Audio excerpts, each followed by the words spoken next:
It will probably surprise many of you to learn that house prices are rising in most Australian capital cities at the moment.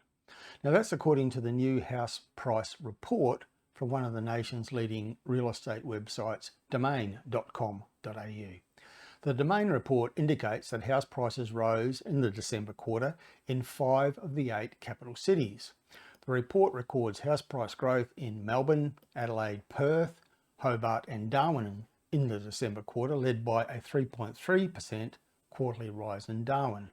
And all those cities except Melbourne also recorded annual growth in their house prices in 2022. The Domain figures indicate that Adelaide house prices rose 10% last year, while Perth rose around 6% and Darwin and Hobart recorded smaller increases. The weakest market has been Sydney, where house prices dropped 11% in 2022, including a 2.1% decrease in the December quarter. Brisbane also fell in the December quarter by 1.8%, and because of the size and weight of those two big cities, the overall average result for the combined capital cities was a decrease of 0.7% in the December quarter and a 5% decrease for the year. But the Domain analysis finds that this overall December quarter result means that the worst of the downturn is over. It says in its analysis, Australia's housing market downturn lost momentum over the December quarter, with combined capital city house prices declining 6 times slower and unit prices 3 times slower than the previous quarter. This suggests, it says, that the peak rate of the quarterly decline has passed, as the September quarter bore the brunt of the initial shock of rising interest rates and exorbitant inflation levels, causing house prices to fall at the fastest quarterly rate on record. Now, the reason I began by commenting that many of you would be surprised to hear that prices have risen in 5 of the 8 capital cities in 2022 and in the December quarter is that the media keeps telling us that prices are plummeting or nosediving or collapsing pretty much everywhere.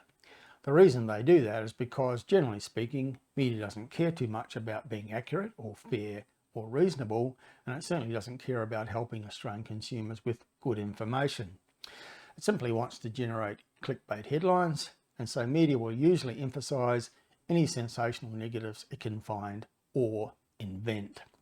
This is fed by the publicity tarts at CoreLogic, who always have the most negative figures of all the property research entities, and who will always focus on the negatives in their data to maximise their publicity opportunities.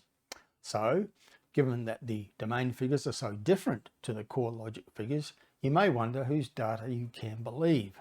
And this is a question I'm asked repeatedly: who has the best price data?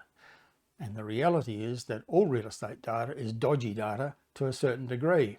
Whether it's prices or rents, vacancies or yields, they're all rubbery figures to a certain extent.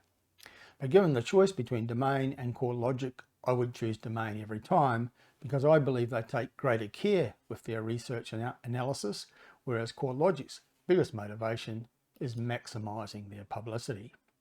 In their haste to be the first to publish data on prices, they can be a tad sloppy, whereas Domain takes more care and their figures overall are more accurate and realistic.